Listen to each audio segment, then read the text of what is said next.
ముచ్చట్లకి స్వాగతముల్లా. మీరందరూ మంచిగున్నారా? నేనైతే ఇక జబర్దస్త్గా ఉన్నా.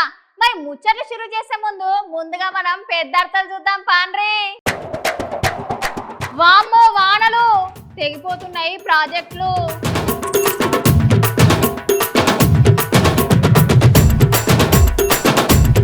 కేటీఆర్ సారు గవర్నర్ సార్కు చెప్పిండు ముచ్చట్లు. మరి ఏం చెప్పిండో సారు?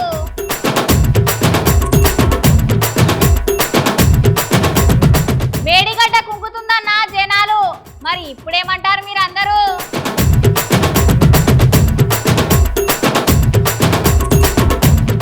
రేవంత్ రెడ్డిని అడుచుకున్న కిషన్ రెడ్డి తెలంగాణకు మీరేమైనా చేసిండ్రా అండి?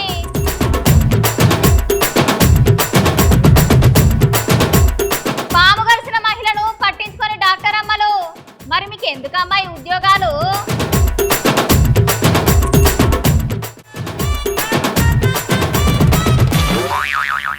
తెలంగాణ రాష్ట్ర బీజేపీ అధ్యక్షులు కేంద్ర మంత్రి వర్యులు గంగాపురం కిషన్ రెడ్డి సారు కాంగ్రెస్ ప్రభుత్వం మీద మండిపడుకుంటా రేవంత్ రెడ్డిని కాంగ్రెస్ ప్రభుత్వాన్ని ఉతిగా ఆరేసిండని అనుకోరాదుండ్రిగా. నిరుద్యోగులకి విద్యార్థులకి కాంగ్రెస్ ప్రభుత్వం చేస్తున్న అన్యాయాలను అక్రమాలను సారు ఎండగట్టుకుంటా మాట్లాడిండు.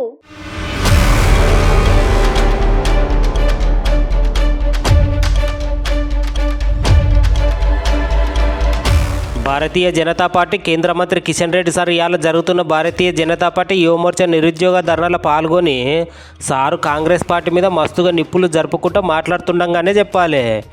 ఎంతోమంది విద్యార్థుల బలిదానమే ఈ తెలంగాణలో నిరుద్యోగ యువకులందరూ బాధలు పడుతుంటే కండ్లకు గానొస్తలేదా ఈ రాష్ట్ర ప్రభుత్వానికి? తీయటి మాటలు చెప్పి ఓట్లు వేయించుకొని ఇప్పుడు గద్దె మీద కూర్చొని విద్యార్థులకు మొండి చేయిని చూపిస్తున్నది ఈ చేగుర్తు పార్టీ అని అంటున్నాడు. గట్లనే 10 లక్షల మంది నిరుద్యోగులకు 4,000 రూపాయలు చొప్పున నిరుద్యోగ వృత్తి వేస్తానన్న పెద్ద మనిషి వేసిండా? అట్లనే రైతు రుణమాఫీ అని చెప్పి అరకొర రుణమాఫీ చేసి రైతులకు మధ్య పెడుతున్నాడు. ఇది ప్రజాపాలన, ఇది ప్రజల పాలన. మీరు అందరు నేరుగా నా దగ్గరకు వచ్చి మాట్లాడవచ్చు, మీ సమస్యలను నాతోనే చెప్పుకోవచ్చు, ఎటువంటి గేట్లు కానీ బారికేట్లు కానీ ఉండవని చెప్పిన రేవంత్ రెడ్డి ఇవాళ నిరుద్యోగ విద్యార్థులు బాధపడుతుంటే అమానుషంగా పోలీసులను పెట్టి మరీ లాఠీ చార్జీలు ఎందుకు చేపిస్తున్నారని నిలదీస్తున్నారు తెలంగాణ రాష్ట్ర బీజేపీ అధ్యక్షులు గంగాపురం కిషన్ రెడ్డి సారు. ఈ టీఆర్ఎస్ పార్టీ తెలంగాణ యువతకు అన్యాయం చేసింది. మా పార్టీ అధికారంలోకి వస్తే, కాంగ్రెస్ పార్టీ అధికారంలోకి వస్తే మేము న్యాయం చేస్తామని అనేక రకాల హామీలు ఇవ్వడం జరిగింది. కానీ ఈరోజు పరిస్థితి ఏంది?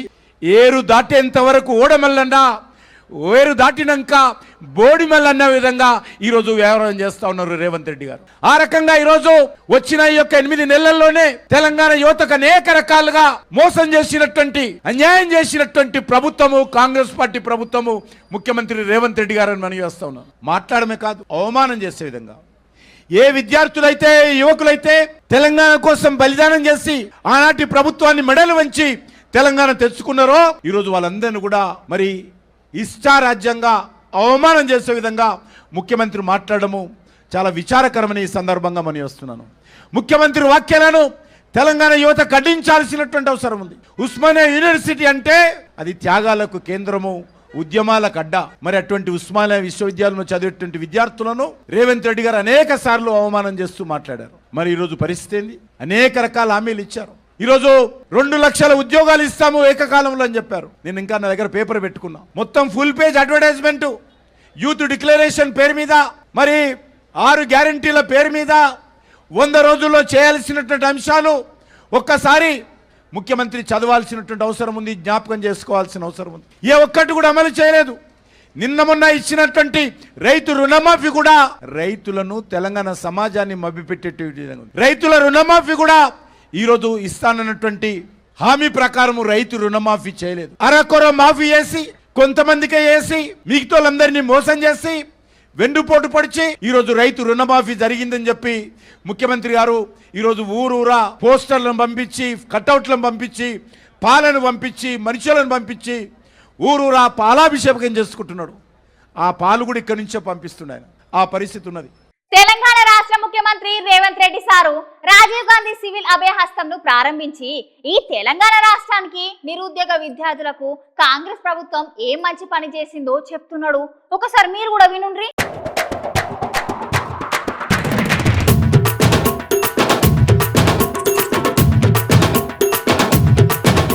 ఇవాళ తెలంగాణ రాష్ట్ర ముఖ్యమంత్రి రేవంత్ రెడ్డి సారు రాజీవ్ గాంధీ సివిల్ అభయాస్తం ప్రారంభోత్సవ కార్యక్రమంలో పాల్గొని ఆ కార్యక్రమంలో సారు ఈ తెలంగాణ రాష్ట్రం ఏర్పడే నిరుద్యోగుల నియామకాల మీద జరిగింది, నిరుద్యోగుల సమస్యల మీద పుట్టిన ఆకలి కేక్ అనే ఈ తెలంగాణ గట్లనే కాంగ్రెస్ ప్రభుత్వం యొక్క ముఖ్య ఉద్దేశం ఏంటంటే నిరుద్యోగుల సమస్యలను తీర్చడమే కాంగ్రెస్ పార్టీ యొక్క మొదటి ప్రాధాన్యత అని సీఎం రేవంత్ రెడ్డి సార్ చెప్తున్నాడు. కాంగ్రెస్ ప్రభుత్వం అధికారంలోకి వచ్చినాక 90 రోజుల్లోనే 30,000 ఉద్యోగాలను భర్తీ చేసుకుంటూ నియామక పత్రాలు అందించిన ప్రభుత్వం కాంగ్రెస్ ప్రభుత్వం. ఈ తెలంగాణ నిరుద్యోగ యువతకు తెలుసు కాంగ్రెస్ పార్టీ ఎట్లా విద్యార్థులకు మంచి చేసిందో అని. అందుకనే ఇప్పుడు విద్యార్థులందరూ సంతోషంగానే ఉన్నారు. ఈ తెలంగాణ రాష్ట్రంలో తెలంగాణ వచ్చి 10 సంవత్సరాలు అయినా అప్పుడున్న ప్రభుత్వం నోటిఫికేషన్లు వేసిన సరైన సమయానికి పరీక్షలు నిర్వహించలేదు. కాకపోతే ఇప్పుడున్న కాంగ్రెస్ ప్రభుత్వం అది చేసి చూపిస్తున్నదని అనుకుంటా ముఖ్యమంత్రి రేవంత్ రెడ్డి సార్ ఈ సమావేశంలో మాట్లాడుతున్నాడు. ఈ రాష్ట్ర ఏర్పాటే, ఈ రాష్ట్రము, ఈ ప్రజల యొక్క పోరాటమే ఉద్యోగ నియామకాల కోసం జరిగిన పోరాటం. తెలంగాణ అనే పదము ఎప్పుడు వినిపించినా తెలంగాణకు పర్యాయ పదం నిరుద్యోగ సమస్య. ఆ నిరుద్యోగ సమస్యల నుంచి పుట్టుకొచ్చిన భావోద్వేగమే తెలంగాణ ఉద్యమం. అందుకే ఉస్మానియా కాకతీయ యూనివర్సిటీలు సామాజిక సమస్యల మీద, సామాజిక రుగ్మతల మీద, రైతు కూలీల యొక్క ఆకాంక్షల మీద ఆలోచన చేసి వేలాది మంది విద్యార్థులు ముందు భాగాన నిలబడి పోరాటం చేయడంతో తెలంగాణ ఉద్యమం ఉవ్వెత్తున లేచింది. అందులో చాలామంది మీ సహచరులు కావచ్చు, మన పిల్లలు చాలామంది త్యాగాలు చేసి ఆ త్యాగాల పునాదుల మీద ఏర్పడ్డ రాష్ట్రం తెలంగాణ రాష్ట్రం. అందుకే ఈ ప్రభుత్వానికి నిరుద్యోగ యువకుల సమస్య పరిష్కరించడం అనేది మొదటి ప్రాధాన్యత. అందులో భాగంగానే డిసెంబర్ 3 నాడు 2023 ఫలితాలు వస్తే డిసెంబర్ 7 నాడు మేము బాధ్యతలు చేపట్టి 90 రోజులలో 30,000 ప్రభుత్వ ఉద్యోగ ఖాళీలను భర్తీ చేసి ఎవరికైనా అనుమానం ఉంటే లెక్క పెట్టుకోండి అని చెప్పి ఎల్బీ స్టేడియంలో ఎన్నికైన అభ్యర్థులతో పాటు విద్యార్థులు, వాళ్ళ తల్లిదండ్రులు, వాళ్ళ కుటుంబ సభ్యుల యొక్క కళ్ళల్లో ఆనందం చూస్తూ 90 రోజుల్లో 30,000 ఉద్యోగ నియామక పత్రాలు ఎల్బీ స్టేడియంలో ఎక్కడైతే మేము ఉద్యోగ ప్రమాణం చేసినామో అక్కడే వాళ్ళకు కూడా ఉద్యోగ ప్రమాణం చేయించి ఉద్యోగ పత్రాలు 90 రోజుల్లో 30,000 ఇవ్వడం జరిగింది. దీన్ని బట్టి తెలంగాణ నిరుద్యోగ యువత ఈ ప్రభుత్వం యొక్క ప్రాధాన్యత ఏందో అర్థం చేసుకోవాల్సిన అవసరం ఉన్నది. యుక్త వయసులో ఉజ్వల భవిష్యత్తును ఆలోచన చేసి కోచింగ్ సెంటర్లలో తిరుగుతూ మధ్యతరగతి, దిగువ తరగతి కుటుంబాలు, తల్లిదండ్రులు కష్టపడి రూపాయి జమ చేసి ఇక్కడికి పంపిస్తే అమీర్పేట చౌరస్తాలను, దిల్సుఖ్ నగర్లను, అశోక్ నగర్లను వివిధ కోచింగ్ సెంటర్ల చుట్టూతో తిరుగుతూ సంవత్సరాల కొద్ది పరీక్షలు వాయిదా పడుతూ సంవత్సరాల తర్వాత పరీక్షలు నిర్వహిస్తే ఫలితాలు వచ్చే లోపల మీరు కష్టపడి చదివిన పరీక్షా కేంద్రాల్లో మీకు ఇచ్చిన ప్రశ్నపత్రాలు అంతకంటే ముందే జిరాక్స్ సెంటర్లలో పల్లి బఠానీల్లాగా అమ్మినప్పుడు ఆ విద్యార్థుల యొక్క బాధ, భావోద్వేగం మేము కళ్ళతో చూసినాం, అర్థం చేసుకున్నాం. వానలైతే 2-3 రోజుల సంధి తెలంగాణనైతే విడిచిపెడతలేదుల్లా. ఒకటే చంపుతున్నాయి పోండ్రి. ఈ కుండపోత వర్షానికి పెద్దాగు ప్రాజెక్ట్ అయితే మొత్తానికి కొట్టుకోబోయిందట. మరి ముచ్చటేందో సార్ చూద్దామా?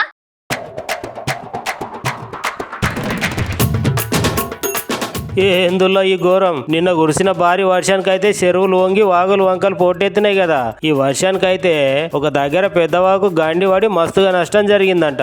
గట్లనే కాదుల్లా 15 ఇండ్లు మొత్తం కూలిపోయినాయి. 200 పశుపక్షాలు చచ్చిపోయినాయి ఈ వర్షానికి. ఈ సంఘటన ఎక్కడ జరిగిందంటే ఖమ్మం జిల్లా ఉన్నది కానుల్లా. ఆ 3 మంత్రులు ఉన్నారు కదా, ఆ మంత్రుల నిర్లక్ష్యం వల్ల పెద్దవాగు ప్రాజెక్టు గండి పడ్డది. సుమారుగా 100 కోట్ల నష్టం వచ్చింది పెద్దవాగు ప్రాజెక్టు కూలిపోయినందుకు. అయితే భద్రాద్రి కొత్తగూడెం జిల్లా జిల్లా పెద్దవాగు ప్రాజెక్టు నీళ్ల తాకిడి ఎక్కువైందని చెప్పి గేట్లు తెరుస్తామని పోతే గండి పడ్డది. గండి పడి పెద్దవాగు ప్రాజెక్టు మొత్తం ఖాళీ అయిపోయి నీళ్ళన్ని గ్రామాల్లోకి వచ్చి జనవాసాలు లోపలికి పోయినాయి. అయితే గిట్ల భారీ వర్షం పడుతూ ఉంటే రాత్రికి రాత్రే వరద మస్తు ముంచెత్తి 70 ఇండ్లకు నీళ్లు 15 ఇళ్లు కూలిపోయినాయి. 200 మూగజీవాలు చచ్చిపోయినాయట. ఈ పెద్దవాగును పూర్తిగా మరమ్మతు చేసేటందుకు 100 కోట్ల వరకు ఖర్చు అయ్యే అవకాశం ఉందని తెలుపుతున్నారు.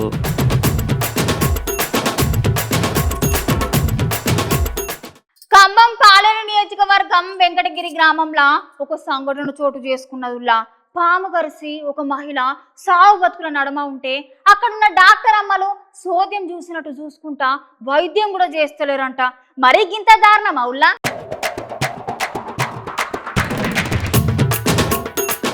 ఈ డాక్టర్ల కథ మంచిగానే ఉన్నదిలా. ఇల్లుగాలి ఒకటి ఏడుస్తుంటే సుర్ల సుట్టగాలి ఒకటి ఏడ్చినట్టు పాము గడిచి పానం పోతుందన్న కూడా పట్టించుకోకుండా మంచిగా ముగ్గురు ఒక దగ్గర చేరి ముచ్చట్లు పెట్టుకుంటూ నవ్వుతున్నారట డాక్టర్లు. మరి గిందాన్యాల మా సార్లు మీరు డాక్టర్లు అనుకుంటారా లేకపోతే ఏమనుకుంటుర్రు? ఓ దిక్కు పానం పోతుంది అయ్యా బాబు అని అంటే సరైన వైద్యం అందించకపోగా ఆ పేషెంట్ దగ్గర కూడా వస్తలేరు. అసలు ఈ ముచ్చట ఎక్కడే జరిగిందంటే ఖమ్మం జిల్లా పాలేరు నియోజకవర్గం వెంకటగిరి గ్రామంలో జరిగింది. అయితే వెంకటమ్మ అనే టైమే వ్యవసాయం చేసేందుకు పొలానికి పోతే ఆ పొలం కాడ అనుకోకుండా అకస్మాత్తుగా ఒక విషస్వరూపం ఆ వెంకటమ్మను గడిచిందంట. ఏం బట్టి పాము కాటు ముచ్చట తెలుసుకున్న వాళ్ళ కుటుంబ సభ్యులు ఆమెను దగ్గరలో ఉన్న ప్రభుత్వ ఆసుపత్రికి తీసుకుపోయి చికిత్స చేయమంటే అక్కడ ఉన్న 3 డాక్టర్లు ఆ పేషెంట్ కు చికిత్స చేయకుండా ముచ్చట్లు పెట్టుకున్నారంట. బుద్ధికు పాము గడిచి పానం పోయే స్థితిలో ఉన్న మహిళను అక్కడ ఉన్న డాక్టర్లు పట్టించుకోకుండా ఎందుకు టైం పాస్ చేస్తున్నారని అడిగితే అరవకండి అని అనుకుంటా దురుసుగా సమాధానం చెప్తున్నారట ఖమ్మం ప్రభుత్వ ఆసుపత్రిలో డాక్టర్లు. అయినా 3 మంత్రులున్న జిల్లాల గిట్లా పాము గడిచిన మహిళకు హాస్పిటల్ కి తీసుకపోతే కనీసం వైద్య సదుపాయం లేకుండా డాక్టర్ గిట్లా దురుసుగా మాట్లాడడం ఏమైనా కరెక్టేనా అని అంటున్నారు ఈ వీడియో చూసిన జనాలందరూ. పావు గంట లేట్ అయింది. ఇప్పుడు పాము గడిచిన వ్యక్తి పావు గంట లేట్ చేస్తారా మీరు? ఏం కదా ఏం కాదు. ఇందాక రెస్పాండ్ తీసుకొచ్చి ఇది లెక్కలేదు మీకు. 100 కేసులు చూస్తారు మీరు. రెస్పాండ్ గారు మీరు కనీసం కుర్చీలోంచి లేచి పాము కలిసిన వ్యక్తి చూడరా మీరు? కనీసం చూడరా మేడం మీరు? పాము కలిసిన వ్యక్తిని 3 డాక్టర్లు ఉండి ఒక్కరు లేచి చూడరా? చెప్పండి నాకు. మీరు ఒక్కరు లేవలే, 3 డాక్టర్లు ఒక్కరు లేవలే. ఆమె లేవలేని పరిస్థితిలో ఉంటే కనీసం చూడరా? ప్రైవేట్ హాస్పిటల్ మీకు అదే తేడా. ప్రైవేట్ డాక్టర్లు అయితే అమ్మటం చూస్తారు.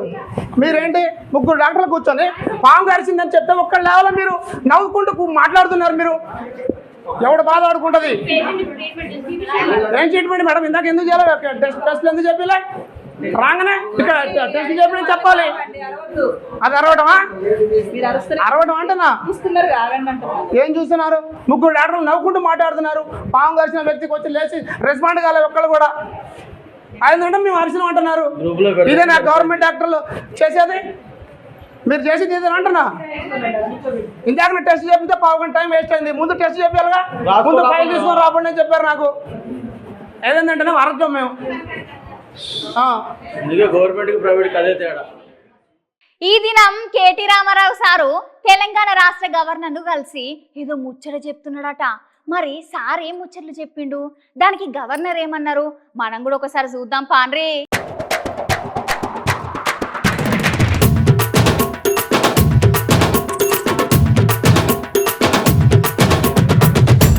హస్తం పార్టీ ఇచ్చిన హామీల మీద పాత మంత్రి గులాబీ పార్టీ పెద్ద లీడర్ కేటీఆర్ సార్ ఇవాళ మస్తు గుస్సైండోళ్ళు. అవునుమల కాడ సార్ మొదలే ఉద్యమ నాయకుడే. ఇక హస్తం పార్టీ సర్కార్ ఇచ్చిన హామీలు యావి చక్కగా అమలు చేస్తలేదంటే గవర్నర్ సార్ను కలిసి చెప్పిండట కేటీఆర్ సారు. ఇక గవర్నర్ను కలిసినాక ఇగో ఇట్లా ఇలేకర్ల తన మాట్లాడిండు. మీర్సుతో మల్కి నుడ్రి.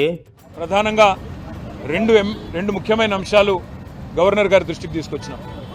అందులో మొదటిది రాష్ట్రంలోని నిరుద్యోగ యువత, రాష్ట్రంలోని విద్యార్థులకు కాంగ్రెస్ పార్టీ ప్రస్తుత ముఖ్యమంత్రి రేవంత్ రెడ్డి గారు కానీ, అదేవిధంగా ఈరోజు పార్లమెంట్లో ప్రతిపక్ష నాయకుడు రాహుల్ గాంధీ గారు కానీ ఆనాడు ప్రతిపక్షంలో ఉన్నప్పుడు ఏమేం హామీలు ఇచ్చినారు, ఏ రకంగా వాటిని వాళ్ళ తుంగలో దొక్కుతూ అప్రజాస్వామికంగా విద్యార్థుల మీద దాడులు, నిర్బంధాలు, కేసులు, న్యాయం అడిగిన విద్యార్థుల మీద లాఠీలు విరగొడుతూ ఒక భయానకమైన వాతావరణం.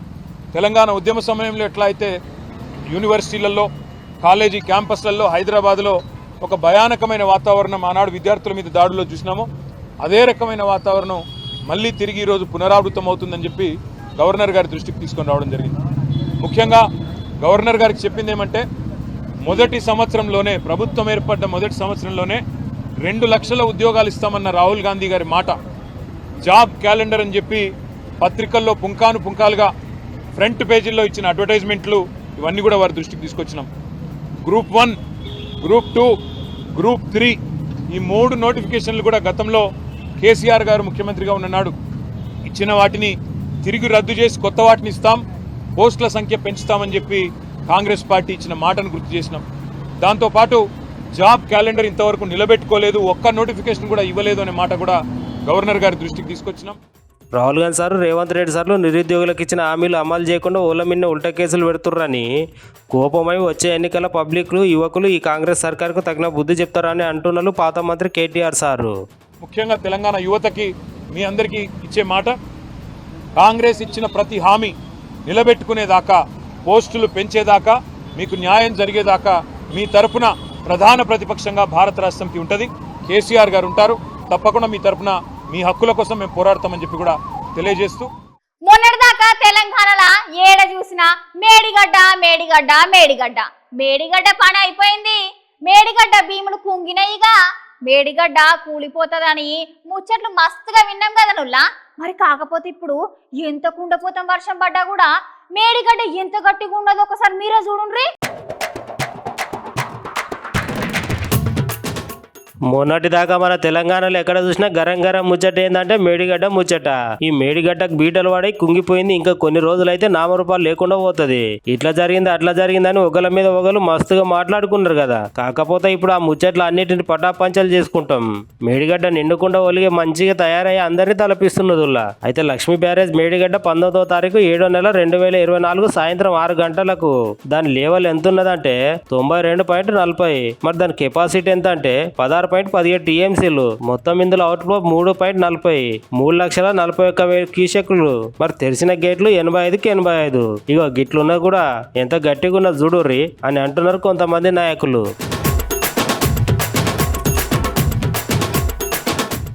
Congress party senior leader VH Hanumantha Rao sir రాష్ట్ర ముఖ్యమంత్రి రేవంత్ రెడ్డి సార్కి ఏదో ఉత్తరం రాసిండట. మరి హనుమంతరావు సారు గా ఉత్తరంలో ఏం రాసిండు, దానికి రేవంత్ రెడ్డి సారు ఏమంటాండు అనే ముచ్చట్లు ఒకసారి మనం కూడా చూద్దాం పాండ్రి. సోనియా గాంధీ, రాహుల్ గాంధీ సందేశాన్ని ఇచ్చిన 6 గ్యారెంటీలు చేస్తున్నట్టు ఈ స్పోర్ట్స్ కూడా కేటాయించాలని రేపే నేను వారికి ఉత్తరం రాయడం జరుగుతుంది. అదే మాట నేను జితేందర్ కూడా చెప్పా, అదే మాట మరి శివసేన రెడ్డి కూడా చెప్పారు. స్పోర్ట్స్ ని ఎంకరేజ్ చేస్తే ఇతర అలవాట్లు ఉన్నాయి. పొద్దున ప్రాక్టీస్ చేస్తారు, సాయంత్రం చేస్తారు, దానికి ఫిజికల్ దీనికి కూడా ఎక్కువ బడ్జెట్ లో ఎక్కువ మొత్తం పెడితే దాని వల్ల పిల్లలు బాగుపడతారు. రాహుల్ గాంధీ ఏమన్నాడు, caste wise census should be conducted అన్నాడు. అదే విధంగా నితీష్ కూడా చేశాడు. అదే విధంగా స్టాలిన్ కూడా తమిళనాడులో చేస్తున్నారు. కనుక ఇది ఆయన ఇవాళ మొన్ననే ప్రధానమంత్రి అయ్యేవాడు, కానీ కొద్దిలో తుడి తప్పిపోయింది. అయినా అపోజిషన్ లీడర్ ఉన్నాడు కనుక తప్పనిసరిగా ఆయన పార్లమెంట్ లో బిల్లు పెట్టాలి. అందరినీ మొబిలైజ్ చేసే బాధ్యత నాది. అదేవిధంగా రోజు పేపర్లలో ఒకటే అంటున్నారు, క్యాస్ట్ వైజ్ సెన్సస్ అయిన తర్వాతనే పంచాయతీరాజ్ నగరపాలిక బిల్లు పెట్టుకుంటున్నారు. ఇవాళ దానికి శ్రీనివాస్ రెడ్డి గారు స్టేట్మెంట్ ఇచ్చిండ్రు, మా ఎన్నికలు caste wise. I want to congratulate to the government. ఈ దేశ స్వాతంత్రం 75-76 ఏళ్లలో ఒకే ఒక్క నాయకుడు ఆయన రాహుల్ గాంధీ చెప్పాడు కాబట్టి దాన్ని తప్పనిసరిగా పార్లమెంట్ లో బిల్లు పెట్టినప్పుడు చలో పార్లమెంట్ అనే దాని మీద మన రాష్ట్రం నుంచి కూడా ఎక్కువ సంఖ్యలో బీసీలు పోయి ఆయనను ఒప్పించి తప్పనిసరిగా ఏది పార్లమెంట్ లో బిల్లు పెడితే అన్ని రాజకీయ పార్టీలతో కలిసి అందరు ఎంపీల సొలువ తీసుకొని గతంలో ఐఐటి ఐఐఎంలో ఏ విధంగానైతే సుప్రీంకోర్టు కొట్టేస్తే మన్మోహన్ సింగ్ గారు బిల్లు పెట్టారో అదే విధంగా రాహుల్ గాంధీ గారు పెడితే నేను ఛాయశక్తుల కృషి చేస్తా. 2 దినాల సంధి సూర్య భగవాను చూద్దామంటే బయటికి వస్తలేడులా. మరి ఈ భగవానుడు తెలంగాణ ప్రజల మీద అలిగిండో లేకపోతే హైదరాబాద్ ఉన్న ప్రజల మీద అలిగిండో గాని వానదేవుణ్ణి పంపించేసరికి వానలు ఇసిరి కొడితే ముసురు వచ్చి వాడింది. మరిగా వాన ముసురు ముచ్చట్లేందో ఒకసారి చూద్దాం పాండ్రి. మొన్నటిదాకా వానలు లేక ఊళ్ళో జనాలందరూ కప్పతాలాట ఆడి వానదేవునికి మొర పెట్టుకుంటే వర్షాలు పడ్డాయి కదా. అయితే భాగ్యనగరంలో కూడా 2 రోజుల నుంచి వర్షాలు అయితే ఇసిరిసిరి చంపుతున్నాయి. ఈ 2 దినాల సంధి మబ్బుకు పొగవాడట్టే పడుతున్నది పోర్రి. వానదేవుడు కొట్టే వానకు జనాలందరూ ఆగమాగమై ఇండ్లలోనే ఉంటున్నారు. ఆఫీసులో కోయేటోళ్ళు కూడా ఆఫీసులో కూతలేరు. భాగ్యనగరంలో ఉన్న చిన్న పెద్ద కాలువలు అన్ని పొంగి రోడ్ల మీదకి మురికి నీళ్ళు మొత్తం వచ్చి జనాలు కాలు తీసి కాలు పెడదామంటే సందు లేకుండా రోడ్లని జలమై అయిపోయినాయి. కొన్ని జాగాల్లో వరద నీరు వాహనాలను కూడా సగం వరకు ముంచుతున్నాయి. కొన్ని లోతట్టు ప్రాంతాల గురించి అయితే చెప్పనవసరం లేదు. మొత్తానికి నీళ్ళు ఇండ్ల లోపలికి వచ్చినాయి. గిట్లుంటది మరి భాగ్యనగరం పరిస్థితి వానలు పడితే. చూసిన కదా నుల్లా సిట్టం అయితే మంచి ముచ్చట్లు అయితే పట్టుకొని వచ్చింది కదా. ఇక మళ్ళా కొత్త ముచ్చట్లతోని సిట్టమ్మ మళ్ళా కలుస్తుంది. అంతవరకు ఉంటాం మళ్ళా.